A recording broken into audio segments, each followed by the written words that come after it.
জয় হিন্দ বন্ধুরা, good morning. আজ কি তাজা খবর দেখুন। সকাল 5টা থেকে সকাল 7টা পর্যন্ত বৃষ্টি দিছে এবং এই বৃষ্টিতে কতটুকু জল হয়েছে জাস্ট ইমাজিন করেন।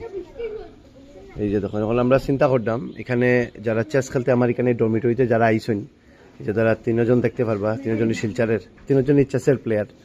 ওকে, এবং তার মা বাবারা আসুন এখানে লোকে, তারা এখন যাইব কেমনে। এদিকে জানেন আপনারা জল উঠার ফলে এদিকে কোনো গাড়ি উড়ি যায় না, বেতালা চিন্তাত। তো তোমরা কিতা গাড়ি? Swift Dzire. তো সেও চিন্তাত। আমি সকালে একবার বাইরে ছিলাম, বহুত কষ্টে গাড়ি ঢুকাইছি, তখনটা বহুত চিন্তাত পড়ে গেলাম। कैसे जाओगे? हाँ, कैसे जाओगे? गाड़ी जाएगा? हमको तो नहीं लगता। गाड़ी नहीं जाएगा, मेरे खाने में बैठ के जाओगे। कंधे में बैठ के जाना पड़ेगा, ऐसा हालत हो गया। ता करताम আপনারাও কইন।